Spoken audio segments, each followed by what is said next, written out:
Okay, so we are on day 2, which will be the last day of this Tehilim. My apologies. For some reason, when we started last week, it just did not occur to me that we're missing next Wednesday for Rosh Hashanah, the one after that for Yom Kippur, the one after that for Sukkot, and the one after for Shmini Atzeres. So because I don't, usually like I got up today like prepared, like, okay, this will be the day when we like get all of our ideas out, and then we'll pick one of them meforshim, we'll go through it. No, and I had my conversation with Ken today. I said, Ken. And he had not started learning it with me. I said, Ken, we got to come up with a full theory today, and we did. Okay, so I do want to hear what you guys have to say, but I want to make sure that we get this theory out there, even though it's not complete and not polished. And also because of this, we are not. This is inspired by one of the meforshim, by the Meiri, but it's not. We're not going to go through a whole commentary. Okay, so let's review, and we are going to do everything in inside for the review part because the language. Okay. Lechu, Neranena, Ladonoi, Naria, Latarish Enu. So come, let us sing joyfully to Hashem. Let us cry out joyously to the rock of our salvation. Nekadma fana besoda bismiros naria lo. Let us greet his presence with thanksgiving. So last time we said betoda could mean a korban toda. I am going to side with the Ibn Ezra, who says, let me make this a little bit bigger. Ibn Ezra in his Perush Sheni says, Nekadma shenodelo, that we give thanks to him. V'hatru asenu tihye im zmiros, and our joyous outcry will be with song. Ki zos hi hatoda, that is the thanksgiving. V'hazmiros and the songs ki hu takif, that he is powerful. Similarly, I think Mitzvahs David also says. Nakadim atzmeinu lavo mul panav v'hoda'as sefasayim lahodos la'ato haba. Okay, so I think it's just smoother if we say that this is talking about actually giving thanks. Okay, so bismiros narielo with songs, let us cry out joyously to him. Ki el gadol Adonai umelech gadol al kol Elohim. For Hashem is a great power. I like that translation, and a great king above all the powers. Reason why I like that is because it's a little awkward to say. If you say God for Kel, I feel like you're kind of pressured into saying gods for the other part, and that's just awkward, even though you could do it that way. And many of the meforshim say that the powers we're talking about here are the, like the forces of nature, right? Like the sun and the moon and the stars and stuff. Okay. Asher biadot mechkrei arts v'soafos harim lo. In his hand are the depths of the earth, or the far reaches of the earth, I think we said, and the mountain peaks are his. Asher lo hayam v'hu asahu v'yabeshes yadav yutzaru. The sea is his, for he made it, and the dry land his hands fashioned. Bo'u nishtachavev nichra'a nivracha lifnei Adonai Yoseinu. Come, let us bow and prostrate ourselves. Let us kneel before Hashem, our Maker. Ki hu Eloheinu va'anachnu am mariso v'ton yado hayom im b'kolo tishma'u. For he is our God, and we are the people of his pasture and the sheep of his hand. Today, if you would but listen to his voice. Al takshu levavchem ki meriva kiyom masa bamidbar. Do not harden your hearts as at Meriva, as on the day of Masa in the wilderness. Asher nisuni avosechem, when your forefathers tested me. B'chanuni gamra ufali, even though they had they tried me, even though they had seen my work. And I saw something here also that I don't know how much stock to take in this, but Hoyel Moshe says nisuni. Nisa yipol bi, I think this is a typo, b'ma'asim. So testing with like nisayon is in action. Ubachan is b'machshavos. Bachan is with thoughts. Okay. Nisuni im ose ani lahem nes. So they tested me whether I would do a miracle. Ubachnu machashavti, and they tested my thoughts, my plan. Im da'ati lahosif lasos lahem nisim gam la'asit, if I would do miracles for them in the future. Okay. So in other words, they were testing God's ability and his plan. Okay. You don't have to say that. I just thought that was interesting. Okay. We're at the last part. Okay. Arba'im shana akut bador ve'omar am toelev of him lo yidu dorachai. For 40 years I quarreled with that generation, and I said they are a people of errant heart, and they did not know my ways. Asher nishpati vapi, therefore I swore in my anger, im yavoun el menuchasi, that they would not enter my place of rest. Okay, so we said the pivot here is, I mean, I was very emphatic about where the pivot was, but I am convinced that I'm right, that the pivot is 1 through the first half of 7 is 1 half, 8 through the end is another half, and then a different kind of hinge is hayom im kolo tishma'u. So you have all of the positive, joyous relationship with Hashem, the good relationship where we're singing joyously to him, he is saving us, we're thanking him, he's a king over the entire earth, and we acknowledge him as our maker, and we bow and prostrate ourselves, and we are the people of his pasture and the sheep of his hand. but that's only if we listen to his voice. And then don't be like these guys, like your forefathers, who tested God at Meribah and Massa, and also in the 40 years in the Midbar, which seemingly is an allusion to the Meraglim. And they didn't know my ways, and don't be like that, and you're not going to get into the land. Okay. Our questions were you want okay, we'll do a question, and then I'll open the floor for theories. Okay. So I think I got all of our questions. And maybe add one or two. Okay, what is the subject of the parak such that the focus is on this period of our long and not so good history, right? We mentioned that these are kind of like select events in the Midbar. He doesn't overtly name the Meraglim. He doesn't talk about the Chet HaEgel. He doesn't talk about all the times that we complained. Like we complained about the mun also. We complained about wanting meat. So it just kind of seems selective here. So why these events that he's calling out? Like there are many times that we were stubborn, So why these areas? So just to be clear, those were the striking. Yeah, so let's just reread the 7 pasukim again. Okay. I'm just going to read it in English because we read it. Oop, my ad block has been updated. Okay. By the way, this is one of these things that's good for the system but bad for us. It's annoying. Now you have to select English, French, or German. I want to email him and say, can we just do the toggling again? And like you could maybe put it in the settings whether you want your alternative languages. Maybe you could do that. All right, whatever. I'll look at it later. Anyway, okay. So that's the wrong thing. This is what I wanted to do. English. Okay. So this is a review of Shemos 17, 1 through 7. The entire congregation of the children of Israel traveled from the wilderness of Sin on their journeys at the directive of Hashem, and they camped at Rephidim, but there was no water for the people to drink. The people quarreled with Moshe and said, give us water that we may drink. Oh, by the way, I looked through a ton of the meforshim here. Many of them say that it's not that there was no water entirely. It's that there was either insufficient water or the people had brought water, but it was running out. But whatever. It's not like after the Yam Suf where they went for 3 days and there was no water. Like it's not like that dire. Okay. The people quarreled with Moshe and said, God, give us water that we may drink. Moshe said to them, why do you quarrel with me? Why do you test Hashem? The people thirsted there for water, and the people grumbled against Moshe and said, why have you brought us up from Egypt to kill me and my children and my livestock with thirst? Moshe cried out to Hashem, saying, what shall I do with this people? A little longer, and they will stone me. Hashem said to Moshe, pass before the people and take with you from the elders of Israel, and the staff with which you struck the river, take in your hand and go.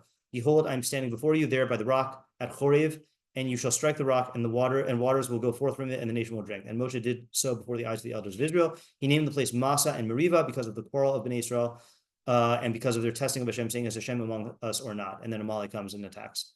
Yeah.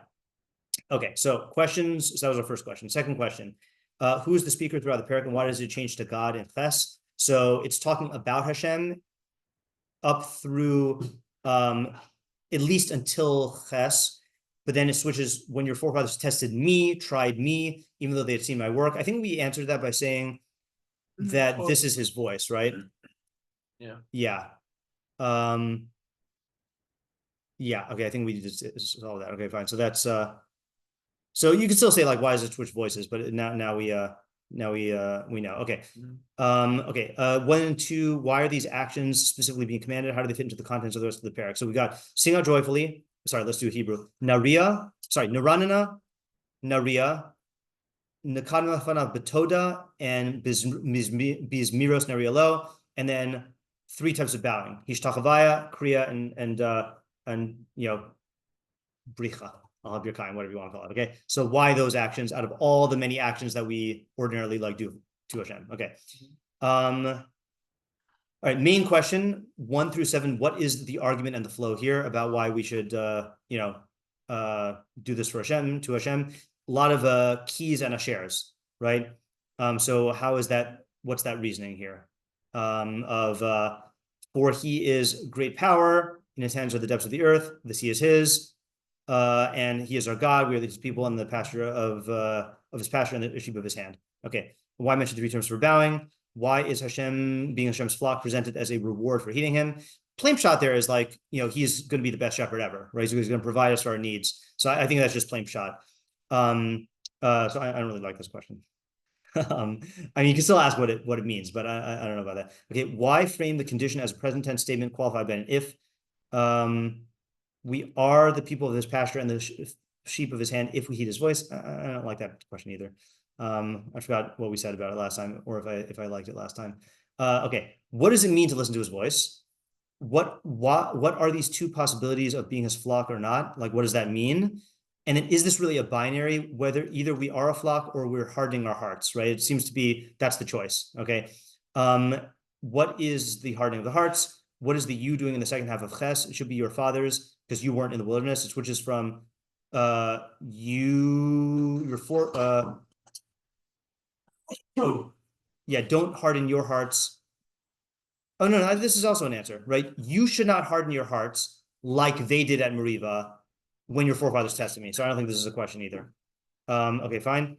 I'm just gonna delete this one. Okay, why is Toe in future tense and Yadu is in the past tense? I don't like that. And then why pick on this incident, which was kind of in our earlier question. And we'll just chop it down here. Okay, so theories. So what we want here, just to remind us of ourselves of the methodology here, what we are looking for here, essentially, first of all, we have Adler's questions. We're looking for what's the main idea, what's the parak saying as a whole, and then we're also looking for what of it, what's the purpose of the parak, what effect is it supposed to have on us, how are we supposed to change our lives or our relationship with Hashem, and then what we're trying to do with the pivot is ideally account for each half and then the pivot, like what's the unifying idea. Okay, let's go with Ariel and then I just wanted to ask another question. I don't know if this is related to the question of what's the argument between 1 through 7. But it's just interesting that, you know, in my mind, it seems like the second from 1 through 7 is almost like it's supposed to somehow counter the mindset that we had in Marina. Okay, so that's a good clue, right? So in other words, treat this as a Mishlei pasuk, right? Where the two opposites are either you are singing joyously to Hashem and greeting his presence with thanksgiving and songs and recognizing that he's great and all this stuff, and then you're the sheep of his flock, or you're making the mistake or doing the hate that they did at Meribah and Massa, right? So the question is, what is that hate? And then how is the correction of that hate here, right? Yeah, so and just one more point, just from learning about the story from memory. Yeah. Sounds like that specific story, like they were, like it was such like a very little thing to complain about, like really small thing, you know, and like they made such a big deal about it that they were even, according to Moshe, they wanted to kill the guy. Right. Yeah. So it's almost like it wasn't proportional, like it wasn't something that warranted this kind of like reaction. So to me, that says that they were they were so like so low level in a sense that like they just somehow or other like it affected their whole belief system of you know on God after witnessing all these things, which is like total distortion of like I don't know something. Yeah. Okay. So definitely the Gamra'u Fa'ali, even though they had seen my work, I mean, that is referring, I mean, what is that referring to? Flame shot. All the miracles. All the miracles we see is Mitzrayim. So you got the 10 Makos, you've got Kriyas Yamsuf of which culminated in V'yaminu B'Hashem of Moshe Avdo. That seems to be the pinnacle of their emunah. You have the rock, sorry, not the rock, the sweetening of the water. You have in the previous parak also, right, so that was Elim, and then you have the mun, right? Yeah, you have the mun and the quail, okay?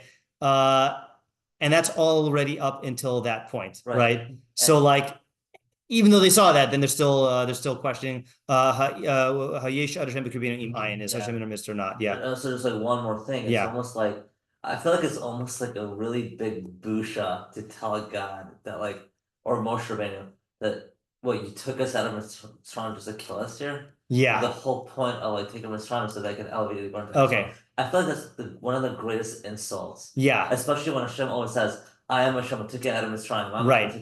So it's like a little bit. I agree with you. I actually want to point out one thing which I did not research. I just encountered it when I was preparing for the shiur. And my idea is not contingent on this, but I did see several meforshim, I think, say that there are really two groups here. Okay, there's the group that was questioning whether Hashem is in their midst, and then there's the group that was quarreling with Moshe, and that's why it's called Masa and Meriva. The Masa is testing Hashem. Those are the people who are saying, is Hashem with us or not? And then the people who were quarreling with Moshe and blaming it on him, saying you took us out to kill us, is a separate thing. So again, I'm not arguing with you, but I'm just saying like those are two separate things. Yeah, Isaiah. Yeah. Good observations, though. Yeah. I like the direction Ariel was taking. I was thinking about it in like a slightly different direction. Yeah. That I noticed there's a common ground between the first half and the second half in terms of like the Masa Mariva, where they were asking about water. Yeah. Like the first half is talking about how Hashem like owns. Oh, that's a good point. And like the sea, depths yeah, and right. the mountaintops Yeah. of his. I was thinking like maybe part of what they were missing there in the desert was like recognizing God as King of the world. Yeah. And like I think it's very relevant to Rosh Hashanah of like maybe the Tehilim is saying like give like saying it, you have to have a certain like recognition of Hashem's malchus, and you should be like bowing down to him and praising him and seeing all these things that he like owns and controls, and you can either be in that state or you're basically like scorning Hashem and like living in a like false reality compared to what's true. Like that's the reality. It's like Okay, right. God controls the entire world. Yeah. And anytime you think about that, you can be aware of that, and you don't need to act like they did in Rio. Just like, where's the water that like you're obviously not providing for us? Yeah. Like no, God did not bring you here just to die. Like Ariel's yeah. point. Like there's gonna be what you need to live, and like he's in charge. It's not. Right. It's not. He's a melech. He's the melech. Right. Right. Exactly.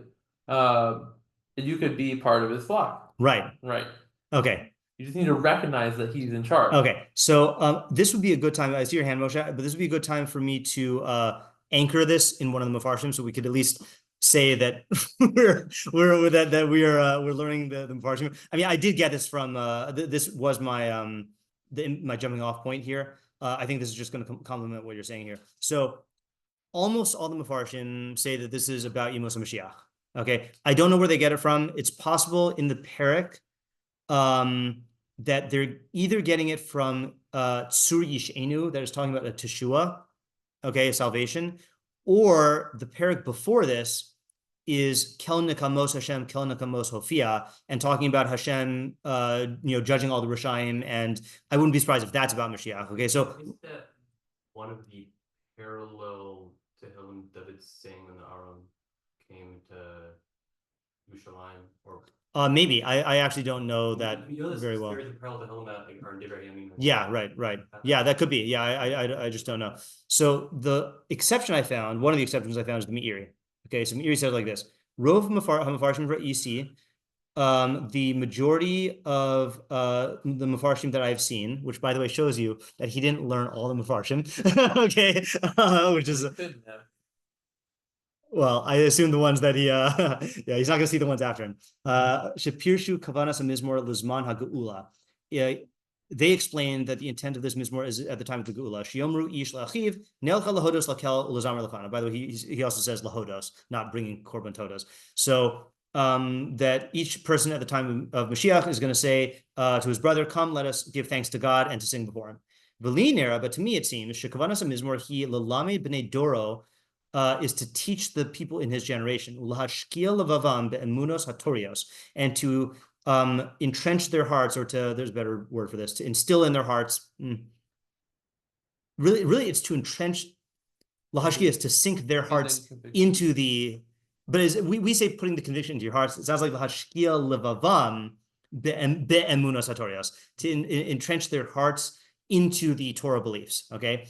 Veremez, I don't know if that matters, but it's going to fit in really well with my idea. Veremez al emunas hachidush. So he alludes to the belief in the creation of the world, the hashgacha so yisale, and God's hashgacha, the hiyos inav meshotetos b'maasenu im tov v'im ra. and the fact that his eyes are like surveying our deeds, whether they're good or bad.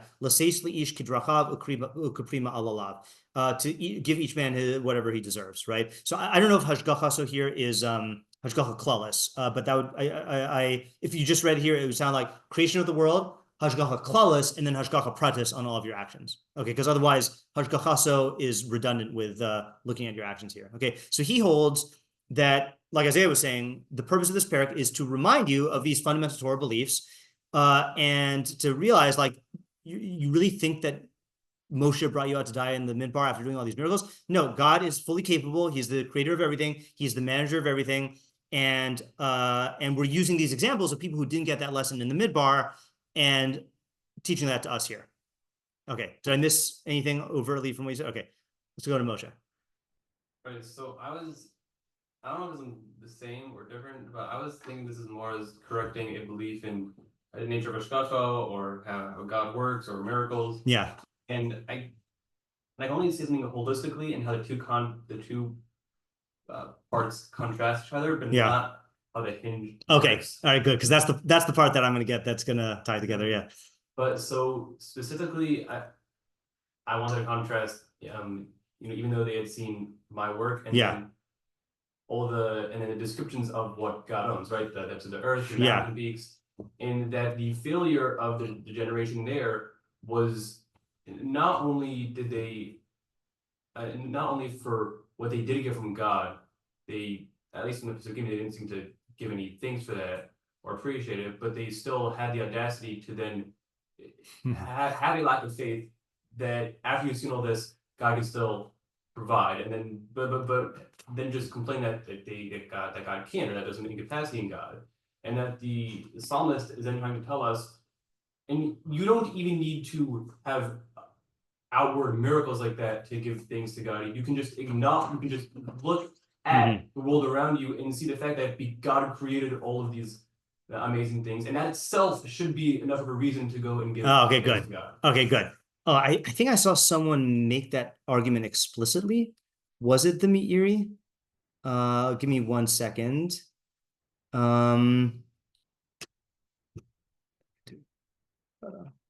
Is it maybe it was the Moadim? Okay, you know what? Okay, your idea is good, and I'm pretty sure someone said it. Okay, I do want to look for it if we have time afterwards. Someone says basically that, oh wait, is this it? Yeah, okay, let me, okay, I'm gonna risk reading right in the middle of this.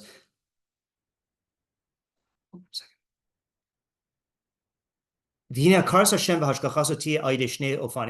recognition of Hashem and his hashgacha is through two methods, two ways. One, hakaras ma'asav hamiyuchadim aide hakololim, looking at his specific actions in the universals.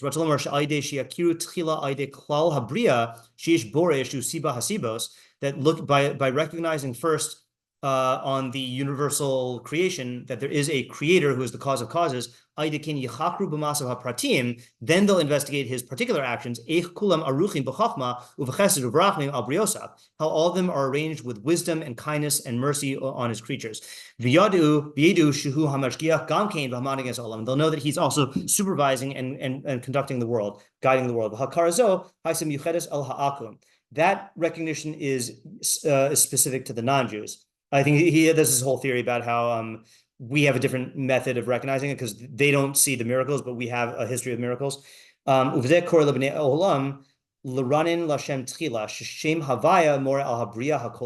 He says, sing to Hashem. Okay, again, this is classic Moadim, who is Medaic and everything. The Shem Havaya indicates Bria HaKoleles, universal creation. And then through that, we will recognize Tsuri Yishenu, which has Hashgacha Pratis. Okay, so, parallel way of learning the first pasuk, but the same direction of you start with the universals, and that's like the basis of you recognizing the particulars. You're getting it from the first half to the second half. He's getting it from within the first pasuk. One thing I don't know how to say is how listening to God's voice is going to... Okay, good. So this, to me, was the big clue that opened everything. Okay, so let's just talk here for 1 second about... Oh, yeah, you want to say something? Yeah, I just wanted to just highlight the most poetic nature. Yeah. because Hashem told Moshe Rabbeinu to hit the rock and water came out. Yeah. It says the rock of our salvation. Oh, that is good. That is good. All right, that's nice. Good. Yeah, literary illusion there. That's good. Okay. So what Moshe is saying is the key thing. Okay. So let me just ask one more time. I know we've all been talking about this, but what was the chait of the generation in the Midbar and Masa and Meriva? What was their main chait? Not trusting in Hashem. So you think it's not trusting in Hashem, right? And that's definitely a part of it, okay? But what does, as Moshe says, the psalmist, which I like, okay, I mean, we don't know who wrote this, right? But what does the psalmist say is the chait? Hardening your heart. Okay, so it's interesting.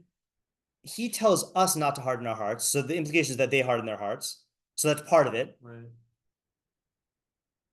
But is that they didn't give it? Is it they're Not knowing God's ways. Yeah.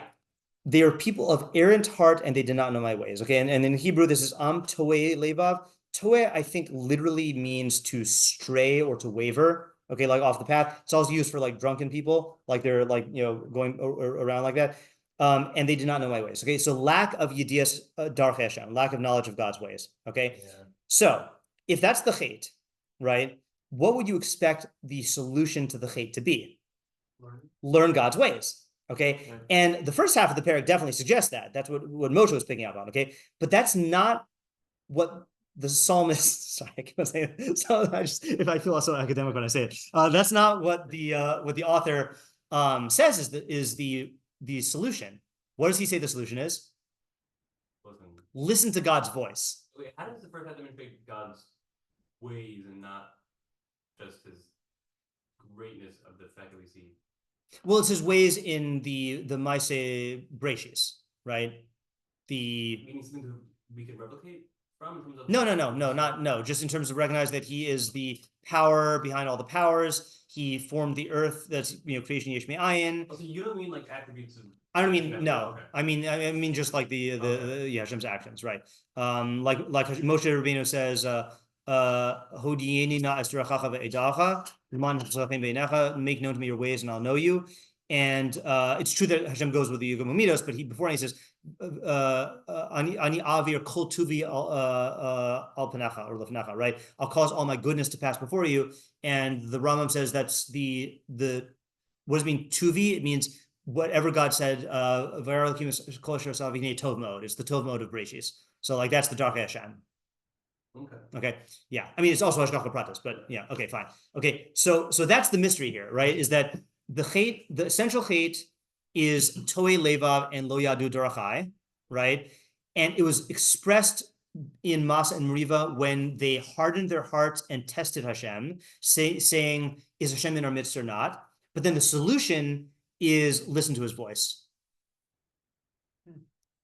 So how do we account for all of that? Like that's the path here. Yeah, are you? You got to unmute.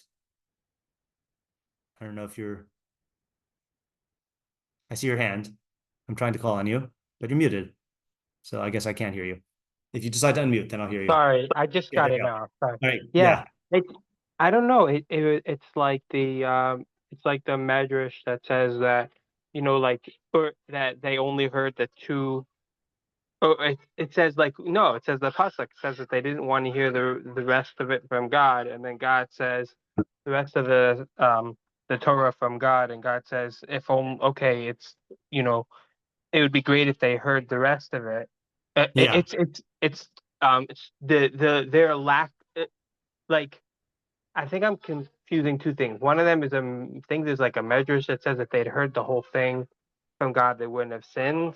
But then the other thing is they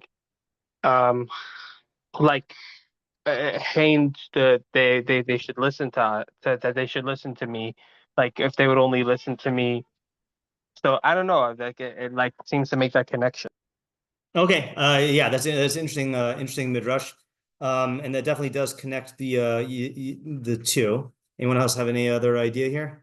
So what was your question? My question is that we've said that the whole parak seems to be about trying to get us to not be like the generation in the midbar, right? Yeah. So what quality of the generation in the midbar are we not supposed to be like? Well, their chait was not knowing God and having an erring heart, right? and it manifested itself in testing God and hardening their hearts. So what would be the solution? The solution would be gain knowledge of God and don't harden your heart. But that's not the way the solution is presented. The solution is presented as listen to his voice, right? Like obey him, right? With Rabbi Sachs' idea about obeying is not blind obedience. Yeah, Isaiah? I mean, maybe the knowing of ways that they're lacking is not like the practical knowledge of it. They just saw all the things and they know. Okay. But it's like the conviction in it, like we were saying. Okay. The believing in the like yeah, I don't know, just like being convinced of that this is God doing all these things. I'm gonna censor 6 words. Hold on. Okay. I think the idea is like what Isaiah is saying, okay? That there is a feeling that knowing God means just gaining philosophical knowledge. Okay? Wait, what? There is a feeling that people have, tends to be philosophers, okay, or hyper-rationalists, who think that knowing God means theoretical, philosophical knowledge, logical, rational proofs, all that stuff, okay, right? Prepare yourself, lad, because this is really going to hurt. Okay, brace yourself, lad, that's the line. Okay, so how do we know that that's false? Because the generation that did this chait had the best knowledge and evidence ever of seeing the Ma'aseh Hashem, and they had Moshe Rabbeinu to teach them. They had access to the best firsthand display ever. And if, by the way, if you're including not just Masot and Meriva, but if you're including the entire 40 years, so then you've got Matan Torah at Har Sinai, you've got the month through the whole 40 years, you've got the Slav, you've got all of Korach, right? You've got the almond thing, you got the whole shebang, right? And it didn't help, right? So you see that it's not just the theoretical knowledge, okay? So what is it? What it is, how do you, I mean, obviously you do need the theoretical knowledge, but it's the theoretical knowledge becomes internalized through following Hashem's voice, through heeding Hashem's voice, okay? Now, I'm gonna chalk this idea up to this excellent essay that I read, but I think it was just inspired by this because I tried looking for it and I couldn't, I couldn't find the idea. So maybe I just thought of this when I read this essay. I can send this to you. This is a free essay. It's from Strauss, Spinoza, and Sinai, but it's online by Rabbi Jeremy Kagan. He is the head of Midrash Tehilim, I think. The Nature and Pursuit of Truth in Different Cultural Contexts. A very thought-provoking work. What he tries to do is he basically tries to show we have this model of what truth is, but we don't realize that there have been different models of what truth has been throughout history. So he goes through trying to reconstruct Bnei Israel when they got out of Mitzrayim. How did they relate to gaining knowledge based on the norms that were there at the time? Then in Bavel, what were the norms of like what it would mean to believe something or to learn something, and how did that shape things? Then we get into Greek philosophy, which is what we're most familiar with, where there was a new paradigm of like using logic to establish proofs and all this other stuff. And then there was the Roman time, which was beyond that. And then there's modern time. So like, the way that we've related to truth changes. So it planted this idea in my mind. And one of the lines he said here, I think the first half is what triggered this thought. So he said, for the Greek philosophers,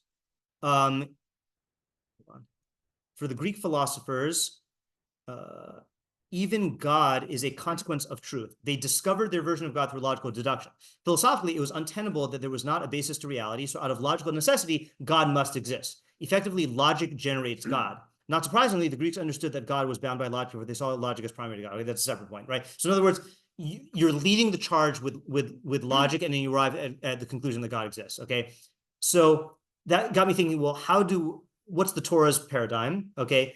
So I'm actually going to not be Maimonidean here. I'm going to be Sefer HaChinuchian. Okay, Sefer HaChinuch says this dozens of times. Anyone know what the Sefer HaChinuch's like stance on this is about where your belief comes from? Yeah. Oh, Yeah. Adam nifal lefi pulosav. Yeah, Adam nifal lefi pulosav. Man is affected based on his actions, or achre ha masim nimshach halavavos. Your heart is drawn after your actions. Okay, so I think the idea here is like this: is the way that Judaism instills these beliefs is, yes, we value knowledge and intellectual stuff, but it has to be led by and anchored in action. So, for example, emunas, belief in the creation of the world, right? So how does Judaism establish that in people's hearts? Yes, it says in Bereshis bara Elokim es Hashemayim v'zarot, Shabbos, right? Changing your entire life around to testify to the reality of Maaseh Bereshis, making Kiddush of Zecher L'Maaseh Bereshis, refraining from doing malacha of a creative act. So it instills it through that. How do we instill belief in Yetzias Mitzrayim? Not through going through historical proof, but through Pesach, Matzah, Maror, Sipur Yetzias Mitzrayim, getting rid of Chametz, doing Kiddush, putting tefillin on our arm. All these things drive home these points. And it's not just driving home the points on a like Zechira basis, even though that's part of it. It's obeying God as the reality, as the king who is Gozer and who gives us all these mitzvos. And that is why the first half is talking about, I think the real expression of it here is the, 6 and 7, okay? Bowing, prostrating, and kneeling before Hashem, our maker, which all of those are gestures of subordination to God, and then following him like the sheep of his pasture, right? So the thing is, so the idea, and then when you do that, then you can get all of these then all these things could be real to you. So just to summarize what we have so far, there's not the complete idea yet, but the mistake of the Dor Hamidbar, or these people was they did not know God's ways, okay? And the remedy is not just gaining more knowledge of his ways. The remedy is obeying him, okay, and following his mitzvahs. Now, here's the thing, okay? How could they make such a mistake? It's a very basic question. How could they say Hayesh ad Hashem b'kibenu imayin? Is God in our midst or not? Like they saw all of God's actions, so how could they still be in doubt? Because of their errant heart. Yeah. So what is that errant heart? That's what I'm asking now. Maybe they were just they still had a little. I don't know. They were still insecure about it. Okay, so you could chalk it up to insecurity. And I'm not saying that that's a false theory, and we do know that there is a developmental progression of going from a parocentric, Evid mentality society where you're trusting in human masters with avodah zarah and putting your trust in a invisible God who is the controller of all the universe. All that. So that was definitely a part of it. Or maybe they just part of it, they don't want it. Okay, so I think that's the more likely thing, because I think that explains the rebellion against Moshe, right?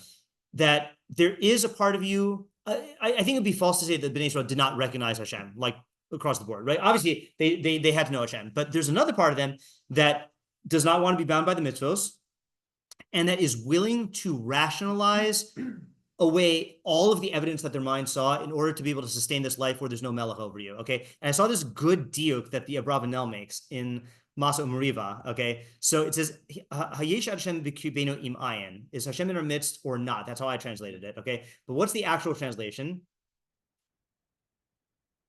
Hayesh Hashem b'kibenu im ayin. Or is there nothing? Or is there nothing? Okay? He says, Hayesh Hashem b'kibenu im lo. Is Hashem in our midst or not? Okay? Just like, will you keep my mitzvos, his mitzvos or not? About Amar im ayin, it says if or is it nothing? Klomar im kol anisim vaniflav shenasu b'mitzrayim v'al hayam uvamara uvaman uvaslav hakol haya ayin. All those miracles were nothing. V'hayu kulam devraim nasim b'chachmas Moshe lo elokios. It was just done through some trickery or chachma that Moshe had, or like the Rambam by chance, it was done through Moshe. So they saw all the evidence and they reached the level of vayimim b'Hashem of Moshe Avdo, right? But then this other part of them comes up and they want to resist that, okay? And I think that's what Toei Levav means. To my knowledge, that term is not used in the Chumash, okay? Like God does not say, here it says, I said, Am Toei Levavim. I don't think that's a quotation from Hashem. I think he's saying it here. So what is Toei Levavim? I think it's kind of similar to Eliyahu Navi on Har Carmel saying, Adma Asai Atem Posing Mashe Seifim. How long will you continue to jump between the two fences? If Hashem is God, go after him. If Baal is God, go after him. That the people were in conflict, that they saw the evidence of Hashem's actions. They had Yedias Hashem, but there's a part of them that doesn't want to be under the jurisdiction of Hashem and wants to rebel. And they rationalize, they can rationalize away all of the Yedias Hashem that they had. Okay. So that's the Toei Levav Haim. All right. Now, one question which we didn't ask, okay, is why does he emphasize here? Why does it conclude with Asher nishpati b'api im yavon el menuchasi? Therefore, I swore in my anger, they shall not enter my place of rest. Israel? Okay, so yeah, what does Makom Menuchasi refer to? Was it? What is the Makom Menuchasi? Yeah, I think it's Har Moria, Yerushalayim, Beis HaMikdash. Okay, right? And I think that's from in Devarim. I don't know if this is the first place it's used, but this is where my mind went. Okay, so after he tells them to destroy all of the altars of all of the Avodah Zarah, he says, Lo tasun kein l'Hashem Elokechem, do not do this to Hashem your God. Im el hamakom asher yivchar Hashem Elokechem mikol shivtechem lasum es shemo sham. Rather, in the place that Hashem your God will choose from all your tribe to place His name there. And as we know, what is Shem Hashem code word for? What is Shem Hashem code word for? All the Shemos Hashem are basic ideas here. Yedias Hashem. Right? Shem Hashem is Yedias Hashem, right? When Moshe Rabbeinu, Ramban's argument is when Moshe Rabbeinu says to Hashem at the Sneh, if they ask my name, what will I tell them?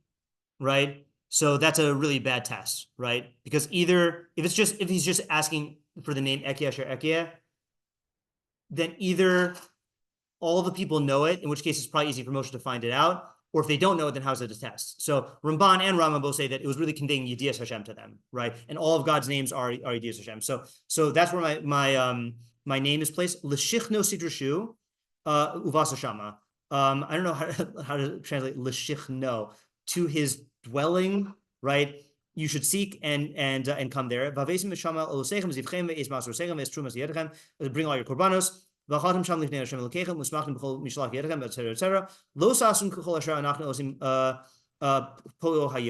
Don't do what you guys are doing today.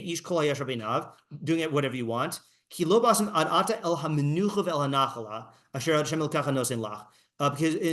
for you have not yet come to the resting place and the nachla that Hashem your God gives you. Now, I did not do an exhaustive search about what the menucha is, okay?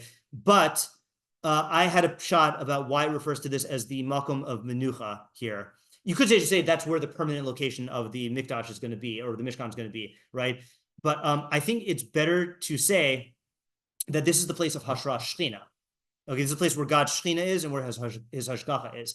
So why is it that almost in Mida, I mean, this is Mida connected Mida language, right? You have an errant heart and you don't know my ways. Therefore, I swear you're not going to come into my Malcham Menucha. Why is that an appropriate punishment? Makes sense. Yeah.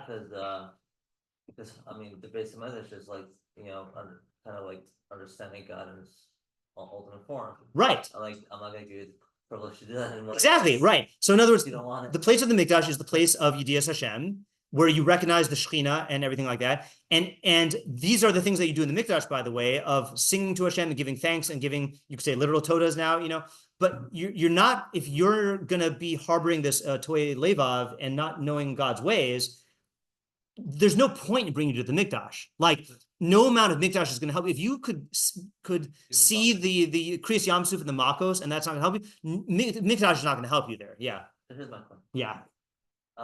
It's not like they didn't want anyone. Well, I want to be more generous, and I think this is true, is that the as a whole was in conflict. I don't think it was just that they outright rejected it. I'm sure that there were rabble-rousers who really didn't want it, like, totally. But, like, toy levavim is not the same thing as a rebellious part of people there are, There's a stubbornness, there's, Right. Yeah. I think, I mean, we can learn through the entire, all the, yeah. Yeah. Isaiah? I mean, it also seems like he didn't give this generation an opportunity to, well, I'm sure they were allowed to do teshuvah, but they weren't allowed to make up for this. Like, it wasn't like maybe they could get that back. Right. They're not going into the land. Like, yeah, right. And that was decided then. Right. They had to be written off or dying off. Yeah. I want to say also, hold on, there's one more small point, and then we'll go and like take stock of the entire thing. Yeah. Just to be clear about the pivot point, that's saying that to come to understand the ideas of God, which are God's ways, yeah, you first need to inculcate within yourselves repeated actions which will lead you to those ideas. Exactly, yeah. And just to be very clear, it is concomitant, I think that's the word, with seeking knowledge of Hashem, meaning you are involved in the idea, but the idea itself is not going to do it. You need to Hayom b'kol tishmao, you need to actually obey his his voice. And by the way, this does include also all of the Rina and Trua and Toda and Zmiros. Okay, this is argument for singing Zmiros here, right? Is that you are supposed to reinforce all of these actions reinforce all these ideas through actions that affect your emotions, right? Again, that's the Sefer Chinuch. That's Sefer Chinuch 101. It's not going to just get it through your intellect. You have to have knowledge seeking combined with these actions. Arya? We'll see if it takes 5 minutes to unmute yourself. In the meantime, I'm going to call on Joshua. Yeah, Joshua? Yeah, so it's kind of similar to the idea of like when the God gives mitzvahs to like they're encompassing ideas, but I think or Pesach says something about, but like it allows it to stay throughout the generation. Exactly. Yeah, I quoted that at the downstairs. Did you say that? Yeah, I said that downstairs. The mitzvah surviving droughts of philosophy and concretizing. Actually, yeah, right, yeah. Yeah, I was just gonna. Yeah, I was gonna say it wasn't 5 minutes. I was gonna say it's like the pasuk like the term of am toei levav haim. Right. Like there is a push against that. Right. The heart is going to stray in general, right? And so you have to counteract that. Yeah. And then I have a question. Is it a lower level to need the action as well as the idea, and like once you get to higher level, then the action is not as necessary, or it's still always? So I think, strictly speaking, you're right that there'd be a level where you don't need the actions. But I don't think practically that's. You can't rewrite the mitzvah. Yeah, no, but I'm saying I think practically only very few people achieve that. Like Moshe Rabbeinu probably did not need to do the actions of the mitzvahs anymore for himself. What do you call it? There are some exceptions like Toroso Umanaso. If you are learning full time, which we don't have anyone even in last couple thousand years, I guess. Well, last 1,000 years we don't have. Then you're putter from davening. Right, and from saying the whole Shema, like different things. So like certain Ma'aseh mitzvos, you probably don't have to do. But yeah, I think it's a lot for everyone. For the average person. Let's put it this way: insofar as you're affected by your psyche, you probably still need to do the mitzvos. Yeah. Sorry, is that the way to cure this sort of malady that is being addressed here? Of you still pursue the seichel, but you don't really go after God himself, or you don't really it's not really like the sin that they did with Mariva and stuff like that. They did that. Like the reason that they did that, you're saying, can that be fixed by the way to fix that is by doing the actions of the mitzvah? So there's another cure for that. I'm saying based on this, the way to fix it is by doing the actions of the mitzvos. Their particular malady in the midbar, it seems, was fixed by, in addition to mitzvos, particular things that were suited to them. So, for example, the first thing that happens after Masa Mariva is Amalek, right? Now, what was the action that fixed their problem in the war with Amalek? It's a weird one that we don't have now. Looking towards action, looking towards Shema. Yeah, it was the demonstration with Moshe's hands. And looking towards Moshe's hands, and when they saw Moshe's hands, they directed their hearts towards Avinu Shemaim, and then they would be under the hashgacha. Like that's not a mitzvah. That was a demonstration that they could see with their eyes and have I'm sure it had a lot to do with their feelings about Moshe and everything like that. So and then they also had the entire 40 years in the midbar for various lessons, various trainings. But yeah, for us it's the mitzvahs, and for them, ultimately it was the mitzvahs also. Yeah, it's funny. I had a whole other anecdote, which at the time earlier this afternoon felt very relevant, and I cannot see how it's relevant, so I'm not going to say it. I could say it. Then we're curious. I'll say it, and if you could tie it in, that'd be really good. So, when Ken and I were thinking about the people in the midbar asking for for the water and stuff like that, I recalled a thing that used to that happened in my days in yeshiva. So I don't know what this is now. in my day, then they gave pizza on Rosh Chodesh. Okay, now they just subsidize all of your, your tuition or whatever, but they give pizza on Rosh Chodesh. They gave what? They gave us pizza on Rosh Chodesh. Yeah. What was it? Yeah, right. So also it was higher tuition, also a lot more the knesses were expensive in my days. So we paid for the knas fund. I don't know what it is now, but I know it was more expensive. Anyway, so there was a time when they gave the pizza, and there was a new guy who said, this pizza is great, but it would be really nice if they gave us, like Coke to drink, And I was just like, the chutzpah of this guy, that the yeshiva doesn't have to give you pizza. They give you free pizza, and you're saying it's not really be nice. And he's trying to couch it like polite terms. It's nice that they give us Coke, So something. Yeah, right. Yeah, yeah. If you give him a cookie, he'll, yeah.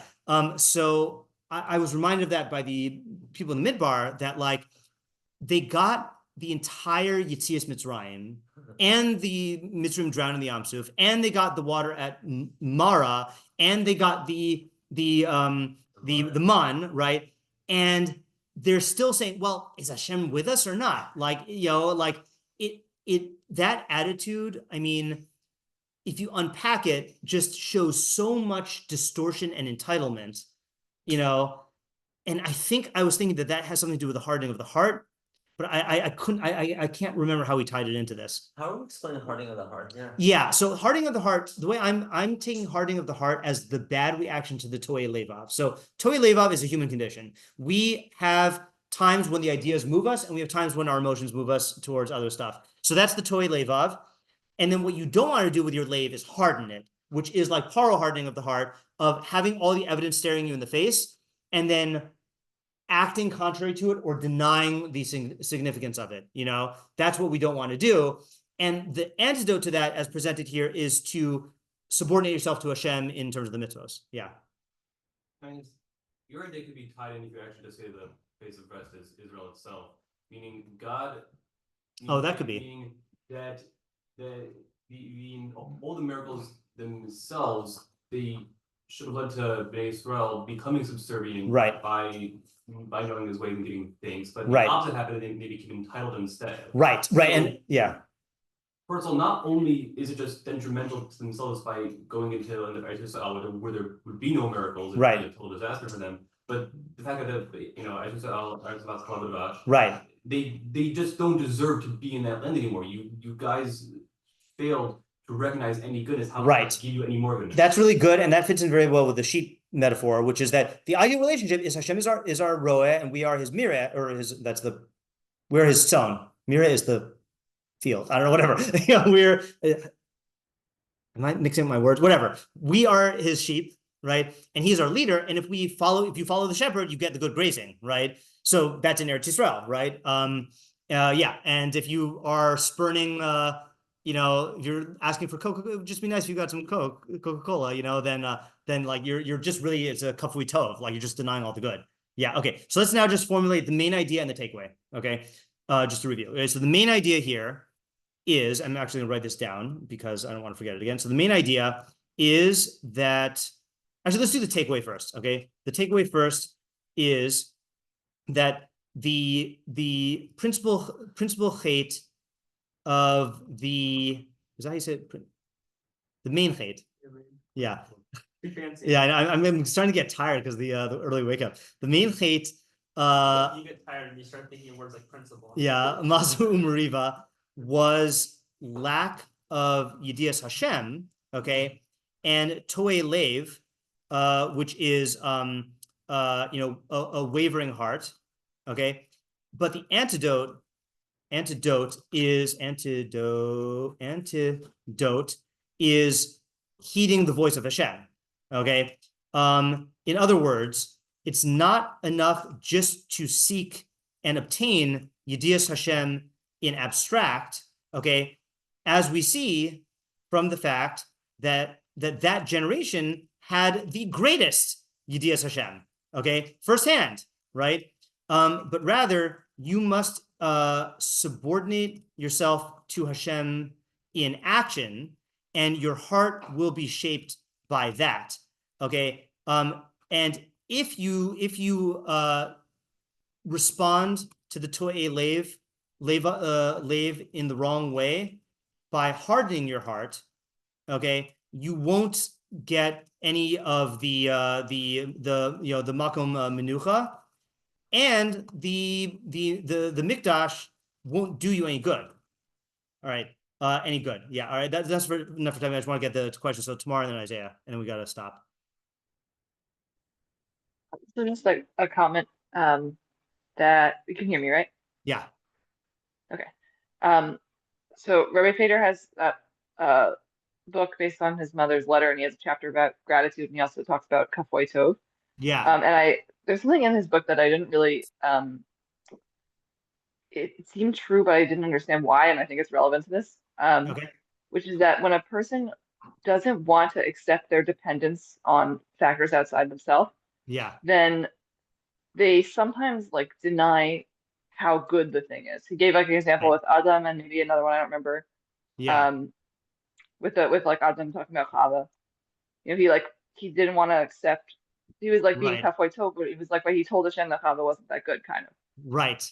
Yeah, I feel like I've heard that idea about Parshas Bahaloscha also. That Bnei Israel were not wanting to accept that they were dependent on Hashem, and that's the cause of their rebellion. Yeah.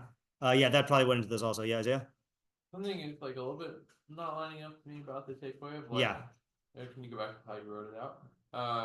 Just like on one hand, like you have to like subordinate yourself to Hashem in action. Yeah. And then your heart will be shaped to that. Yeah.